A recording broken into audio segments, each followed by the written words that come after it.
Buenos días. Gracias por la invitación. Es un placer poder estar aquí con ustedes. Hasta ahora creo que les han hablado científicos que les han hablado de la relación entre ciencia y fe, sobre todo. Yo voy a ser un teólogo que les habla de la relación entre fe y ciencia. Les han hablado de científicos que intentan mostrar cómo la fe es necesaria. Yo les voy a intentaré, cómo gentes de profunda fe han hecho ciencia. Se decía antes que la Iglesia llega un poco tarde, ¿verdad? Intentaré decir que no, que ha llegado antes. Las universidades las hizo la Iglesia en el siglo XII. Las escuelas que florecieron al lado de las catedrales. Y los franciscanos, pero no solo ellos, yo me centraré en ellos, hicieron una contribución notabilísima, según muchos autores, a la economía moderna. Pero no cualquier franciscano, precisamente los más austeros. Pedro de Juan Olivi fue condenado incluso por los mismos franciscanos, porque era demasiado exigente, demasiado pobre. Curiosamente, él, que no tocaba el dinero, hizo una contribución notabilísima a la ciencia moderna, superando el problema de la usura, el problema del precio justo, etc. Parece paradójico, ¿verdad? Pero esto nos muestra que fe y ciencia van unidas. Y el hombre de profunda fe es también un hombre que ama la ciencia, que busca cómo integrar todos los conocimientos. Papa Francisco nos lo ha mostrado en la Laudato Si. En uno de esos libros que les decía, intento mostrar eso.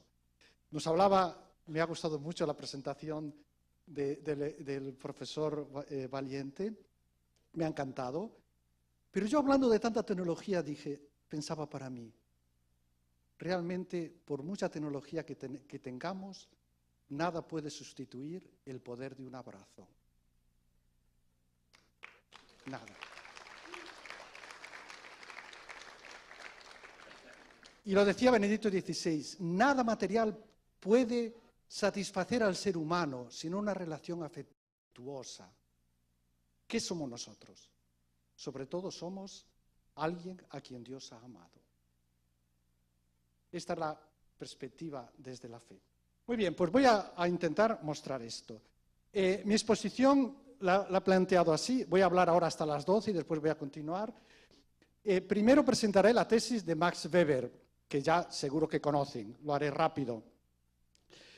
Y después presentaré cómo los franciscanos, porque no puedo tratar toda la Iglesia, la Escuela de Salamanca y otras entidades, los jesuitas, me centraré en los franciscanos, cómo han hecho una contribución notabilísima a la ciencia, concretamente a la economía, a la moderna ciencia experimental, a la epistemología moderna, a los derechos subjetivos y al constitucionalismo, entramos en política, a la gestión política del mercado sobre bases racionales. O sea, estos franciscanos no estaban haciendo homilía, No eran discursos parenéticos, exhortativos. Ellos usaban la razón desde la teología, ciertamente, pero usaban la razón para tratar de buscar razonamientos válidos en todos estos campos. Y también la fundamentación de los modernos estudios etnográficos, por tanto, la antropología. Max Weber nos habla de que la clave de la modernidad es el proceso de racionalización. Esta es la clave de la modernidad y es también la clave de la economía moderna. Y es el motivo también, por tanto, de la economía moderna. Y esto favoreció, dice Max Weber, el espíritu del capitalismo.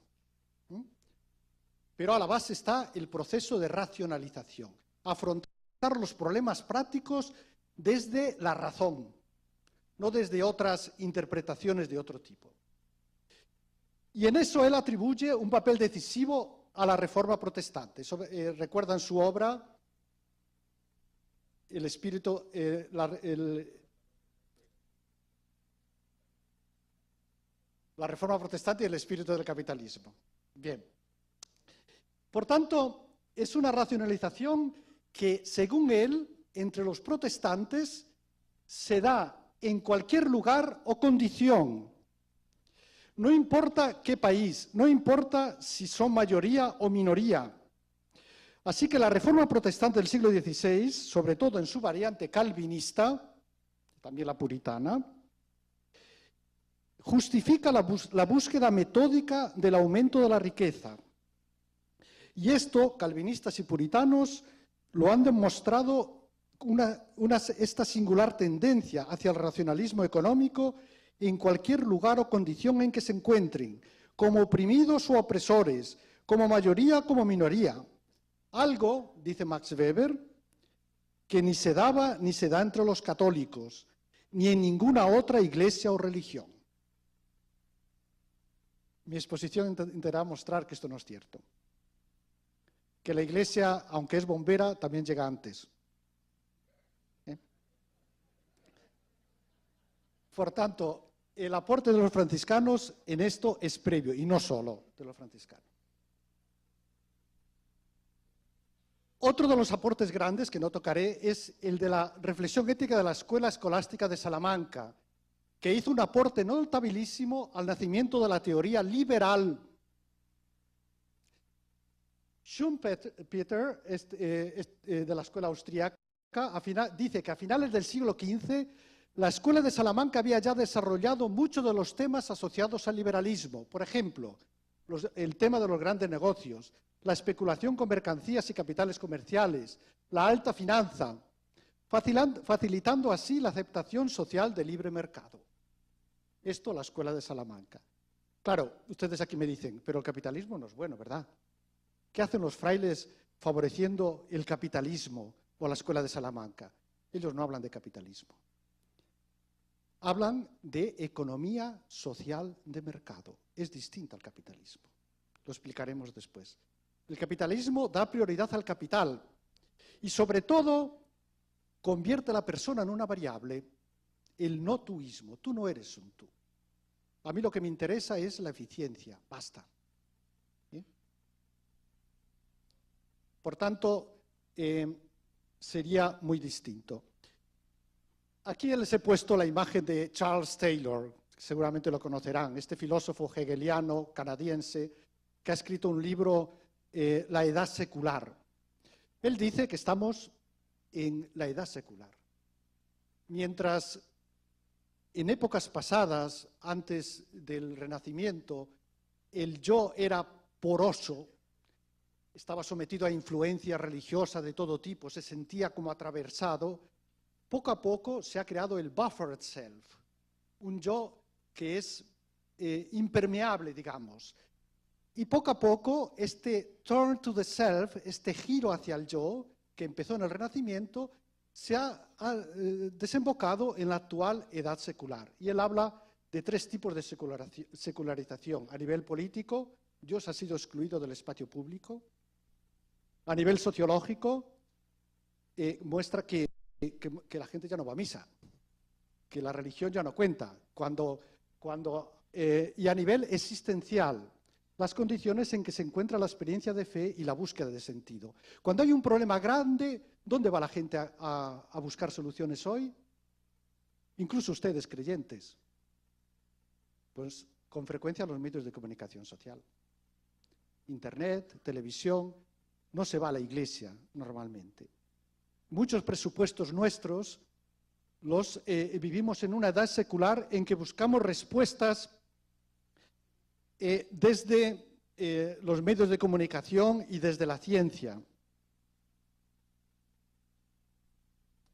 Bien. Entonces, profundicemos un poquito más en la tesis de Max Weber. Max Weber dice que la fe es una fuerza decisiva en los cambios sociales. En esto es bastante distinto a Marx, Karl Marx, ¿no? Mientras Karl Marx insiste en que las estructuras económicas condicionan y de alguna manera hacen surgir las superestructuras religiosas, éticas, él cree que es más bien al contrario. Y afirma que el calvinismo y puritanismo fueron decisivos en la consolidación del espíritu del capitalismo. De todas maneras, Los factores fueron muchos.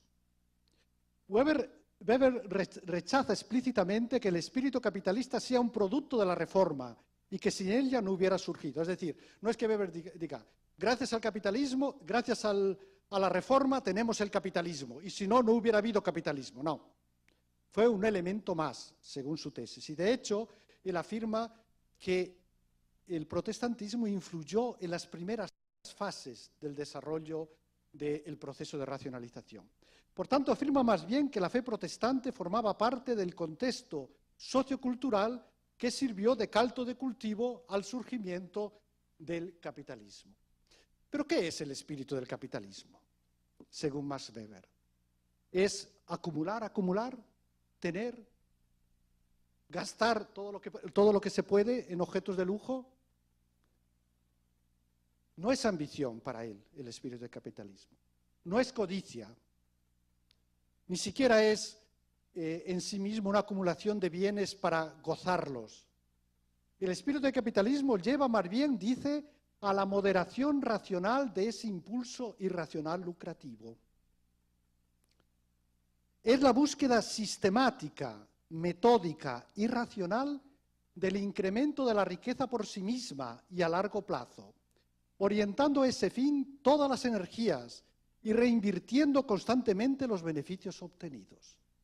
El que tiene este espíritu del capitalismo no es que goza mucho de los bienes que tiene, sino que se esfuerza y se sacrifica para tener más, reinvertir. Por tanto, el núcleo se resumiría en estas palabras: ganar, ahorrar, invertir. Gana todo lo que puedas, ahorra y da todo lo que puedas. Esta frase de John Wesley en 1760 sería la base de lo que Max Weber identifica como el espíritu del capitalismo. Trabajo duro y sacrificado, éxito económico, continua reinversión. Para conseguir este objetivo, el sujeto sacrifica sus impulsos y gratificaciones inmediatas. Se despreocupa también de la solidaridad y de la compasión y de la misericordia. Miseris cor dare. Dar el corazón al mísero. No, aquí lo que cuenta es el aumentar la riqueza. La vida y los escritos de Benjamin Franklin, saben que hay una frase famosa, dice, "The Quakers came to Pennsylvania to do good and ended up doing well." O sea, que se enriquecieron. Los escritos de Benjamin Franklin, según Max Weber, son un ejemplo de este espíritu. Me gusta mucho una frase de Max Weber, de Benjamin Franklin. Esto es un paréntesis, pero la leí hace unos días. Dice, hay personas que mueren a los 25 años y las entierran a los 80. Tenemos que estar abiertos al diálogo, a buscar nuevas cosas, a no tener miedo a la diversidad. Sería también un buen ejemplo de esa ética que lleva a la adquisición incesante de más y más dinero, evitando cuidadosamente todo goce inmoderado.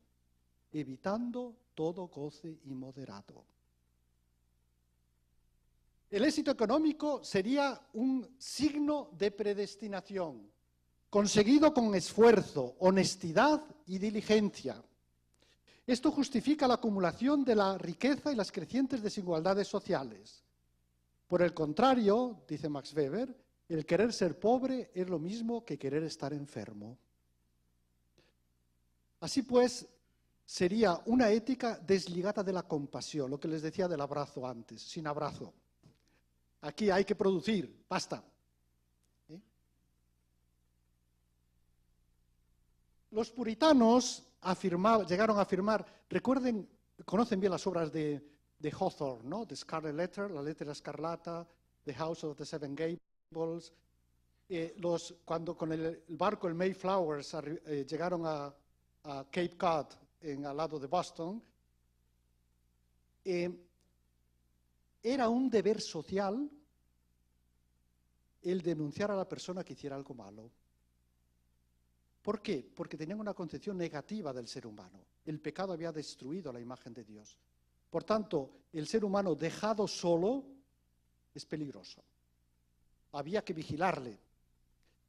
No es caridad dar limosna, decían, y apoyaban la dura legislación inglesa sobre los pobres. Por tanto, los pobres no infundían compasión, sino desprecio. Eran parásitos sociales y culpables de la propia penuria. Dios no quiere ni la pereza ni el vivir de la limosna. Por tanto, eran incluso castigados socialmente. Esto es una consecuencia de lo que se llamaría el espíritu del capitalismo. Conviene, sin embargo, recordar que el fiel protestante actuaba movido por su fe y que no se quedaba en las motivaciones meramente utilitaristas y consumistas del capitalismo posterior. Mi relación es bastante más amplia, tengo ahí un montón de folios, pero no quiero cansarlos, entonces voy a seguir las diapositivas, solamente las frases que resumí, y después en las preguntas puedo aclarar algunos de los puntos que no queden claros. Bien, entonces básicamente esa sería la tesis de Max Weber. La reforma formaba parte del contexto cultural que sirvió de caldo de cultivo al surgimiento del espíritu del capitalismo, que no es goce inmoderado, sino el ganar, ahorrar, reinvertir. A esto, aquí tienen una foto de la Scarlet Letter, nos recuerda eso, ¿verdad? Habría favorecido también la separación que los protestantes hacen entre el orden terreno y el orden de la gracia. El orden terreno sería un espacio ajeno a la gracia divina. Por tanto, la autoridad civil debe ser fuerte y vigilante para evitar las tendencias destructivas del pecado. Hobbes refleja un poco esta idea, el filósofo Hobbes. Somos malos por naturaleza, porque el pecado ha destruido nuestro ser imagen de Dios. Por tanto, el Estado como imponente leviatán tiene que controlar, dominar, para evitar que nos matemos. Tiene que poner orden. Lutero dice que en ese espacio el cristiano debe someterse al poder constituido, que sería un mal necesario en el espacio, en el ámbito terreno. El calvinismo y el puritanismo reconocen esa separación, pero reaccionan ante ella de modo diverso. El orden terreno existe porque la providencia lo permite, así que no es completamente ajeno al hombre de fe. El creyente debe participar activamente en él, siguiendo los postulados de la recta razón. Por tanto, debe comportarse allí en modo racional y metódico. De este modo se estimula la laboriosidad y el aumentar la propia riqueza en lugar de hacer la caridad. Aquí hay que ponerse a trabajar. Y si no trabajas, una de dos, porque no te da la gana y por tanto eres un vago y hay que castigarte. De la visión de fe al consumismo. El proceso de racionalización se desengancha pronto de ese marco de fe al que Max Weber aludía relacionándolo con el protestantismo. Weber reconoce que el influjo protestante en el espíritu del capitalismo se produjo solo en las primeras fases y el espíritu del capitalismo se hubiera consolidado incluso sin el influjo protestante. Esta es su tesis. La ilustración de los siglos XVII y XVIII sustituye la iluminación divina interior por la luz de la razón, que hace posible acceder a la ley moral, superar las tinieblas de la ignorancia, dominar las fuerzas de la naturaleza, vencer la superstición, el fanatismo y la tiranía. Son bases racionales para una sociedad más justa. ¿Cuál es la luz ahora? La iluminación no viene de Dios, es la razón, es el siglo de las luces. A medida que disminuye la tensión trascendente, se abandona también la ascesis puritana, que buscaba expiar los pecados con el trabajo diligente, sacrificado y pertinaz. Porque todo depende de la visión antropológica. ¿Qué es persona? Le preguntaba antes. Es que si no tenemos claro qué es persona, todo lo demás cae por su propio peso. Si la persona, tenemos una concepción negativa de persona, homo homini lupus, el hombre es un lobo para el hombre, entonces la sociedad será una lucha de intereses, una guerra de intereses, como la entendemos hoy. El otro es un lobo, no me puedo fiar, así que cada uno a lo suyo. Y pobre de ti, ¿qué serán los derechos humanos? Serán barreras para protegerme. Yo tengo derecho a la libertad. ¿Por qué el ser humano entra en sociedad? Pues Locke dirá para que le protejan de los otros, es decir, para garantizar la libertad, garantizar la propiedad privada esa concepción lleva a una visión conflictual de la naturaleza, pero incluso de la ciencia. En medicina, Pasteur, aquí estoy ante científicos, me da un poco de vergüenza hablar de la ciencia, pero estamos siempre pensando en términos de guerra. Yo me recuerdo aquel niño que lloraba, y le dice a su madre, llegó un momento que se cayó y dice su mamá, ¿qué? ¿Ya paraste? Dice, no, estoy haciendo una pausa. La paz es solamente una pausa entre guerras. ¿Cómo? Entonces los derechos humanos son barreras. Pero si yo cambio la concepción antropológica y yo considero que, el abrazo, yo considero que somos fruto del amor, somos fruto del don y llamados a la donación, los derechos humanos, ¿para qué serán? Serán para potenciar mi capacidad de donación. Cierto que también barreras, porque el pecado existe. Pero a mí se me reconoce el derecho a la educación, porque así puedo donarme más, puedo ser más útil. Se me conoce el derecho a la libertad, porque si no soy libre no hago nada. Se me reconoce el derecho a la sanidad, porque si me enfermo no puedo contribuir. Son potenciamiento de nuestra capacidad de relación. Y el trabajo no es para expiar los pecados, también, pero sobre todo es para colaborar con el Dios creador. Es una visión positiva. Si tengo una antropología negativa, todo cambia, todo. Y la medicina será una lucha contra los agentes patógenos, porque aquí es una guerra a todos los niveles, a nivel bajo, a nivel alto. Si tengo una visión antropológica positiva, posiblemente incluso la medicina cambiaría un poco, sería más holística. Yo cuando estudiaba comunicación en la Gregoriana me pidieron que hiciera un montaje de diapositivas y yo con mi mentalidad racional dije, bueno, voy a adaptar la parábola del buen samaritano a lo que pasa en los hospitales hoy, ¿no? Entonces presentaba con diapositivas a un señor que llegaba al hospital y uno le miraba el riñón, el otro le miraba el estómago, el otro le miraba los pulmones, pero nadie le miraba la cara. Hasta que llegó el buen samaritano, se sentó junto a él y le dijo, ¿qué te pasa? Bueno, cuando se lo presenté a la profesora me dijo, un desastre. Dije, ay, Dios mío. Yo que dije, he hecho una obra de arte. Pues nada, dijo, es muy racional. Tú has hecho una narración desde tu mentalidad racionalista. Tú tienes que mostrarlo con imágenes. Y cambié todo. Al final hice 2 minutos solamente con imágenes y decía lo mismo sin decir nada.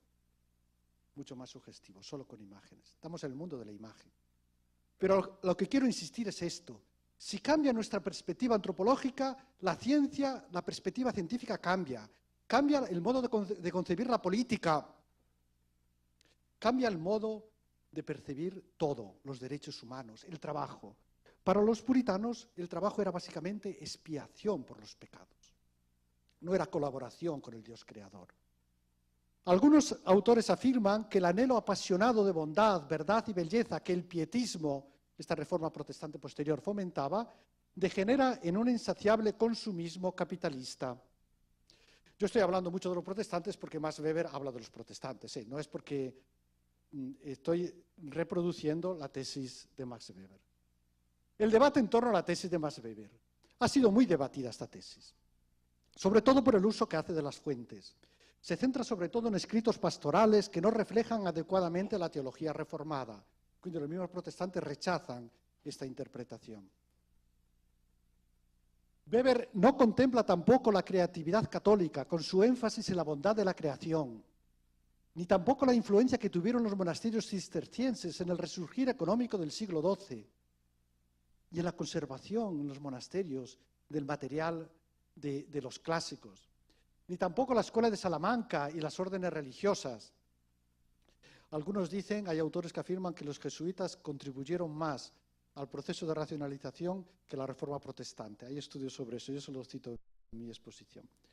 Empresas de tipo capitalista habían surgido mucho antes. En Italia existía una burguesía que había asumido un tipo de ética y organización capitalista. Ya en 1523 en Florencia circulaba aquella afirmación, en nombre de Dios y del beneficio. Por tanto, no solamente esto se daba entre los protestantes. Muchos de aquellos mercantes y banqueros siguieron siendo católicos, por ejemplo, los Fugger y los Welser en Alemania, los Médicis en Italia. La católica Bélgica tuvo mayor desarrollo industrial que Holanda y que Escocia. Escocia era de las zonas donde más había triunfado el calvinismo. Por tanto, las críticas a la tesis, como todas las tesis, incluso lo que yo le estoy diciendo es criticable, por tanto, ánimo.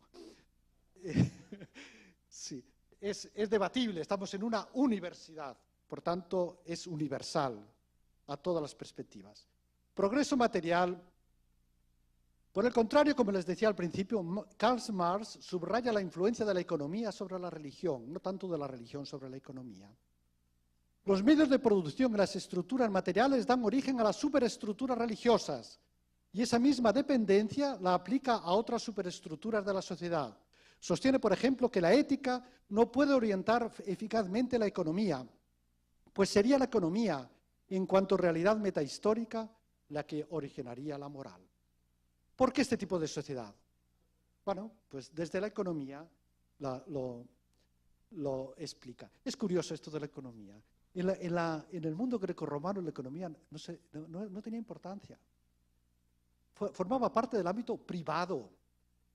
Hoy día privado, una universidad privada es una gran universidad, porque en aquel tiempo privado era algo que estaba privado de algo.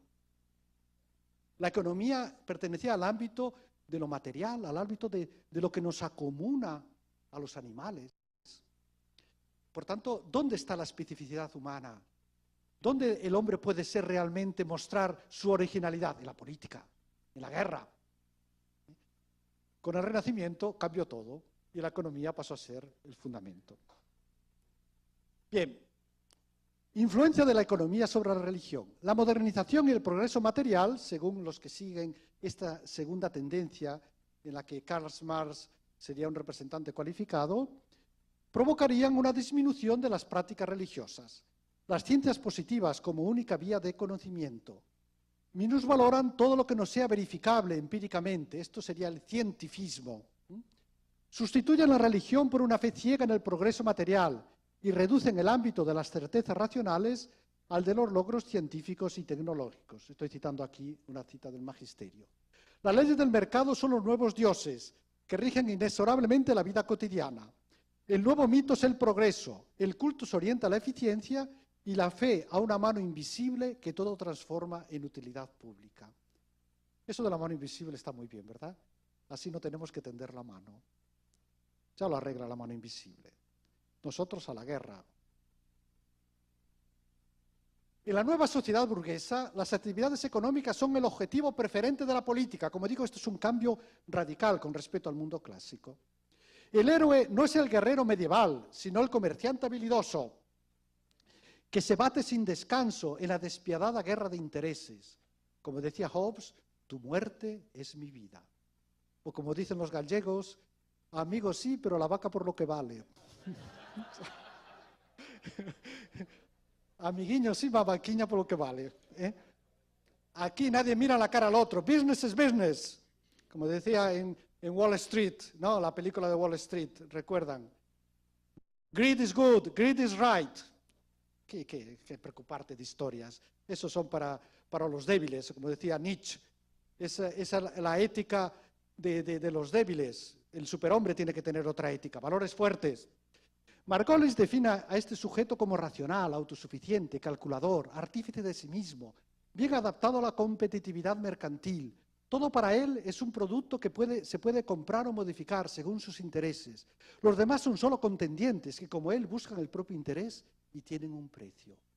Yo me recuerdo cuando yo era superior de un convento allí en España, cerca de Santiago, vino el alcalde, estaba sentado, estábamos hablando, y llegó un momento que me dice, hablando de temas así, problemas dice, todos tenemos un precio. Yo me quedé, dije, seguramente piensa que puede comprar a los frailes también. Todos tenemos un precio. Y esto hoy día con tanta corrupción parece que rige. Basta encontrar el precio suficiente y todo el mundo se vende. Yo espero que no, ¿eh? Tengo otra concepción antropológica. Bien, entonces vamos a ver los franciscanos. Esta es la tesis de Max Weber. Contradiciendo la tesis de Weber, los franciscanos de los siglos XIII-XV el protestantismo surge en el siglo XVI, 1520 y tantos fue cuando Lutero puso las famosas tesis, aunque hay autores que hablan de que ya hubo precedentes, por supuesto, pero oficialmente es esta, preparando así el terreno para el posterior desarrollo de la ciencia económica. O sea, que hicieron una notable contribución al proceso de racionalización. Es decir, no solamente hicieron homilías, sino que hicieron ciencia. Hombres de profunda fe que hicieron ciencia. Curiosamente, el diálogo ciencia-fe, en la actualidad, si no me equivoco, aquí ha sido estimulado más por científicos que por teólogos. Hay muchos más científicos. Nosotros parece que llegamos un poquito más tarde, pero es imprescindible. Es imprescindible. Y siempre, siempre ha sido. Por tanto, los franciscanos hacen una contribución importantísima al proceso de racionalización sin abandonar para nada la teología y la ética. Lo mismo que el Papa Francisco en Laudato Si trata de iluminar las cuestiones ecológicas desde también una perspectiva de fe, pero teniendo en cuenta los aportes de la ciencia. Contradicen así, ¿por qué? ¿Cuál es el motivo de esto? ¿Por qué esos frailes que hoy día nos hemos aburguesado un poquito, tengo que reconocer, pero los frailes de este siglo, sobre todo el movimiento de los espirituales, eran tremendamente rigurosos?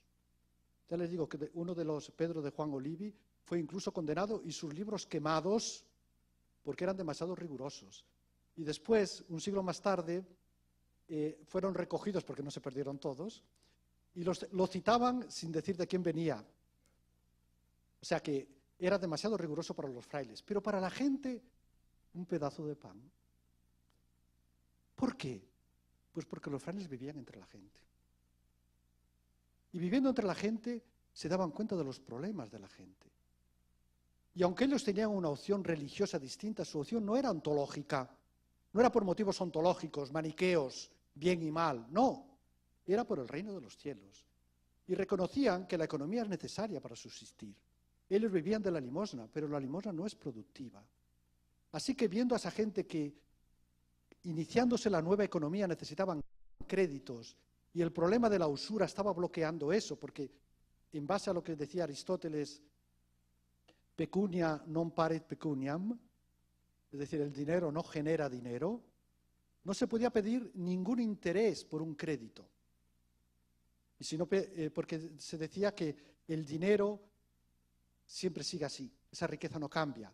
Había cuestiones que había que modificar y los frailes se dieron cuenta de eso y se pusieron manos a la obra. Nosotros no tocaremos el dinero, pero necesitamos ayudar a esta gente. Esta es una antropología positiva. Ciertamente ellos parten desde una visión de fe, por tanto, el amor de Dios es la clave de lectura. En las criaturas descubren la presencia del Verbo encarnado y desde Cristo comprenden la verdadera entidad del mundo sensible. Surge así una comprensión holística de la ciencia, siempre ligada a la teología y a la moral. En contraste con el actual paradigma tecnocrático, que todo reduce a objeto de frío análisis y disección, conocer para dominar, para los franciscanos el conocer es reconocer. Yo te reconozco, no te conozco. Abrirse al misterio, crecer en sabiduría y en capacidad de amar. Es curioso cómo a todos los niveles, a nivel incluso del arte, esto se manifiesta. ¿Saben? ¿Han visitado Asís? ¿Conocen los cuadros de Giotto en la Basílica, verdad? ¿Saben que a Giotto para el mundo, el mundo oriental es un herético artísticamente hablando? ¿Saben por qué? Cambió la perspectiva. Recuerden, estamos en el Renacimiento, ¿verdad? Antropocentrismo, todo gira alrededor del hombre. ¿Cuál es la diferente perspectiva que usa Giotto? Por tanto, Giotto inició la perspectiva, digamos, moderna, con respecto, por ejemplo, a un icono, a los iconos orientales. Recuerden el cuadro de Rublev. Pues, mientras la perspectiva de Giotto es para que el que ve el cuadro sea el protagonista, una perspectiva en que los objetos más lejanos se hacen más pequeños para que tú lo veas tal como es tu visión. En el icono es al revés. Porque es Dios quien te mira, no eres tú quien mira. La visión antropocéntrica se ha traducido en una concepción del arte distinta. ¿Por qué los movimientos iconoclastas? Que saben que nuestros hermanos protestantes no usan imágenes, ni siquiera el crucifijo. Y a lo largo de la historia ha habido recurrentes corrientes iconoclastas que han destruido las imágenes. ¿Por qué? Una imagen tú puedes girar en torno y puedes pensar que esa imagen se reduce a esas 3 dimensiones que tú estás. Mientras que un icono tú no ves lo que hay detrás. Por tanto, estás abierto al misterio, a comprender que hay algo más que lo que estás viendo. Por tanto, vean cómo la concepción que está a la base condiciona. Así que el conocer no es para dominar. Yo no te puedo reducir a un objeto. Tú eres mucho más que los átomos o las partículas cuánticas o la nube de neutrones, no sé, que tienes en ti mismo. Yo te reconozco, estoy abierto al misterio tuyo. El paradigma tecnocrático no. Reduce todo a objetos, conocer para dominar. Los franciscanos es conocer para amar. Esa es la visión de la Iglesia.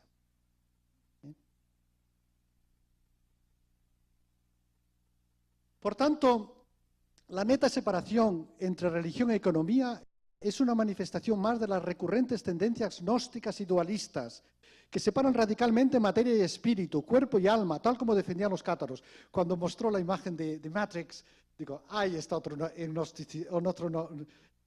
película gnóstica que se ha repetido tanto a lo largo de la historia. ¿Qué es lo importante del ser humano? El pensamiento, la parte espiritual. El cuerpo no cuenta.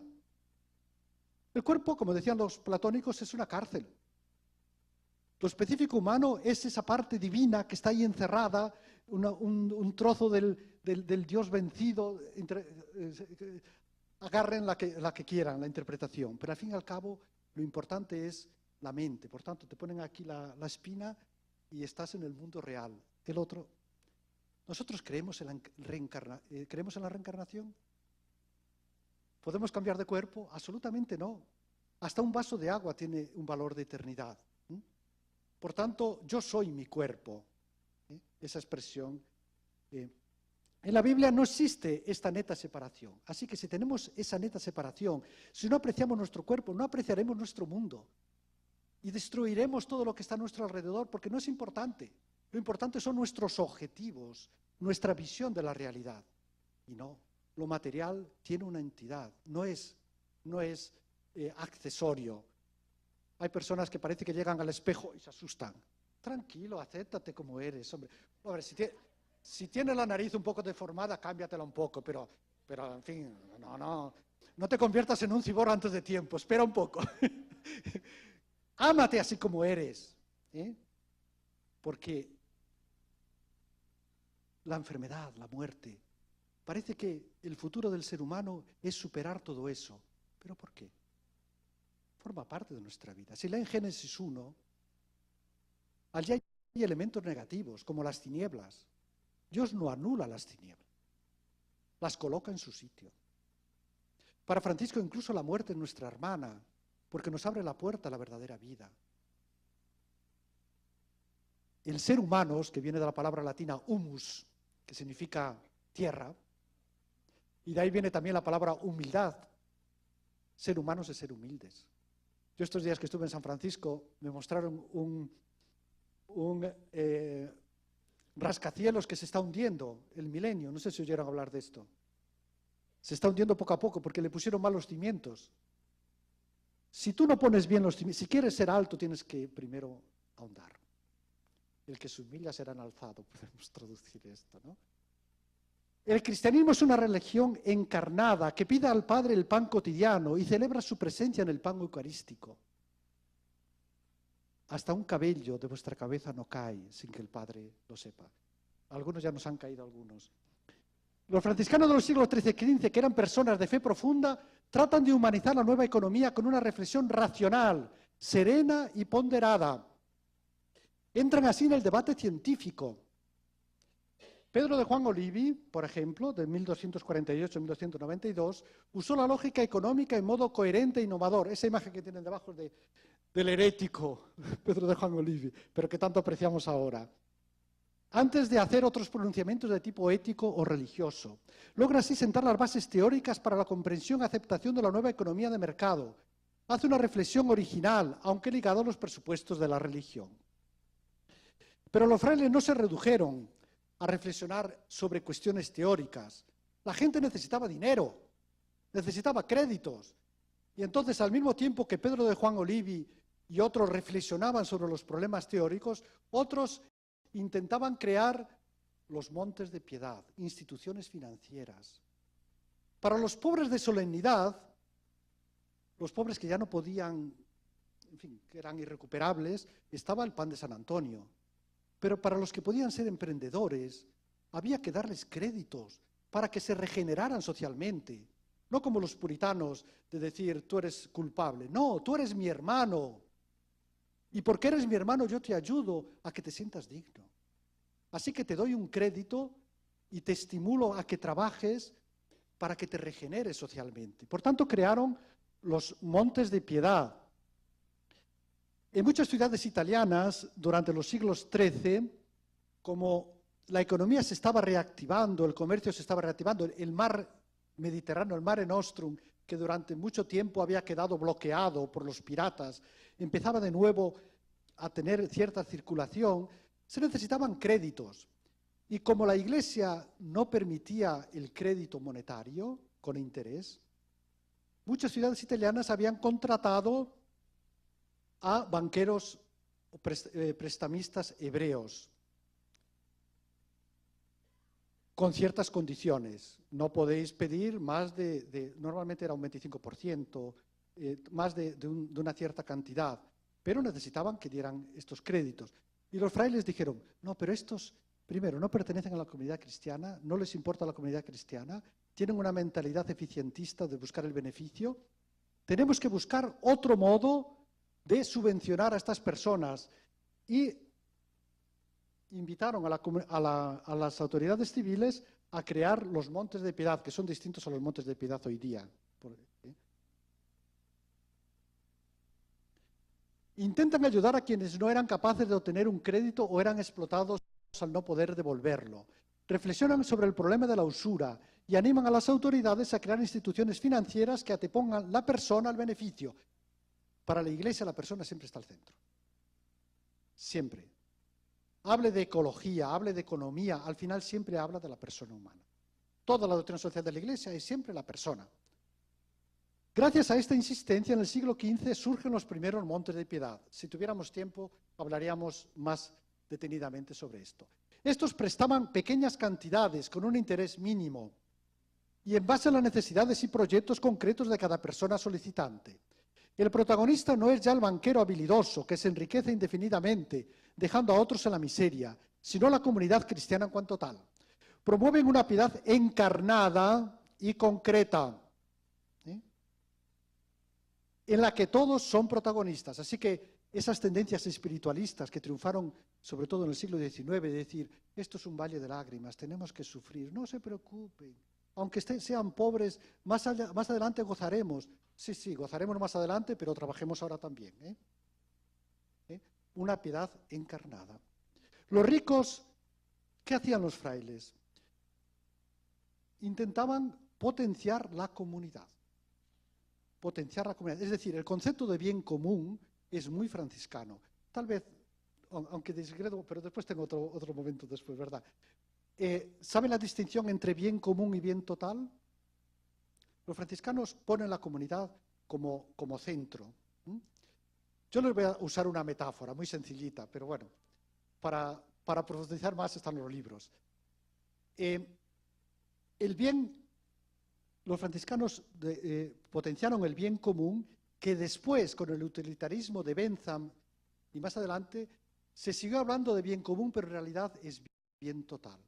Imagínense que estos de aquí son muy productivos, extraordinariamente en economía. Y toda la comunidad global, todo el Estado, tiene $10.000.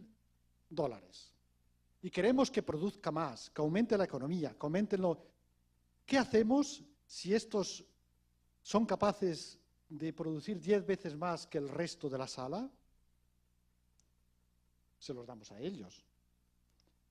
Y al final del año, ellos con esos 10.000 tienen 100.000. Nosotros no tenemos nada. Pero algo nos repartirán. Porque a medida que sube la marea, todas las barcas se elevan, como se suele decir, ¿verdad? El bien total ha aumentado. El bien total de este país son ahora 100.000 en vez de 10.000. Pero ustedes están en la miseria. Eso es bien total. El bien común franciscano va muy unido a la fraternidad. Tú eres mi hermano y por tanto no hago como Caín. ¿Acaso soy yo el guardián de mi hermano? Yo me preocupo de ti. ¿Qué es el bien común? No es una suma. 100.000 más 0 igual 100.000. La economía va extraordinariamente bien. Bien total. El bien común es una multiplicación. 100.000 por 0 igual 0. No hay bien común. La economía es una economía franciscana basada en la comunidad y en el bien común. Los ricos, por tanto, se les pide que pongan en circulación la riqueza que tenían almacenada en modo estéril, creciendo así en bienes espirituales y en estima social. Y los pobres aceptando humildemente la ayuda y esforzándose para poder devolverlo en poco tiempo.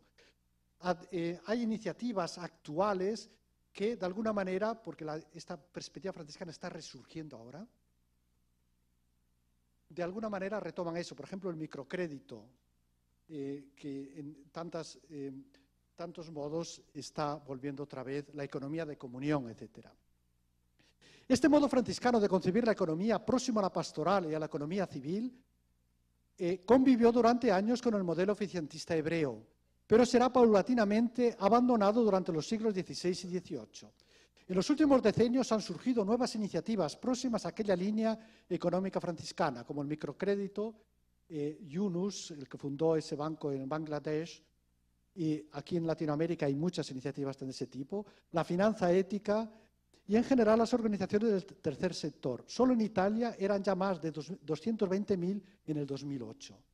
Entonces no somos lobos para el hombre. Hay un estudio que en la década de 1970 realizó Titmus en los hospitales de Estados Unidos. Titmus trató de investigar qué había pasado, porque en los hospitales no tenían sangre suficiente para las operaciones, como continúa siendo hoy día, ¿no? Entonces algunos hospitales empezaron a pagar a los donantes. Y este investigador, después de unos años, dijo, voy a ver cómo les ha salido a los hospitales que pagan y a los que continúan sin pagar. Curiosamente, ¿saben qué hospitales recibían más sangre y de mejor calidad? Los que no pagaban. Entonces dice, ¿pero qué pasa entonces? La gente no está interesada en el campo económico. Cuando se estimula la generosidad, la gente es capaz de donarse. Fíjense en Internet. ¿Cuántas iniciativas en Internet han salido adelante porque la gente ha colaborado gratuitamente? Piensen, por ejemplo, en el sistema operativo Linux, la enciclopedia Wikipedia. Cuando la gente es estimulada, entonces nuestra antropología puede seguir siendo el hombre es lobo para el hombre. Los franciscanos parten de esta concepción. A nivel económico, la economía de comunión, ya digo, solamente en Italia en 2008 ya eran más de 220.000 iniciativas de este tipo que empleaban a más de 500.000 de personas. Pero no se quedaron en los montes de piedad.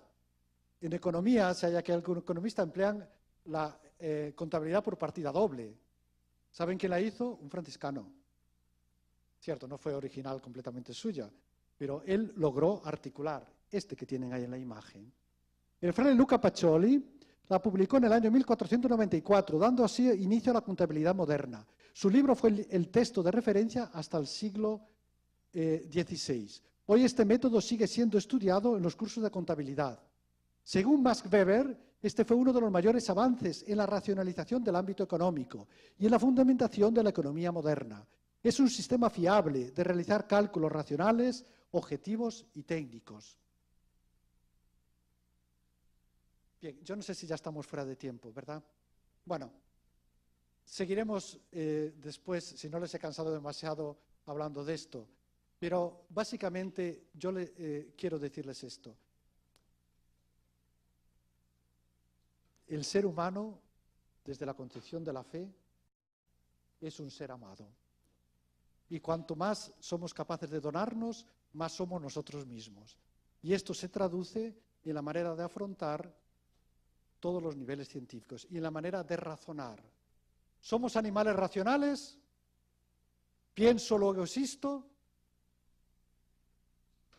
Sobre todo somos animales libres para amar. Soy amado, por tanto existo. Gracias.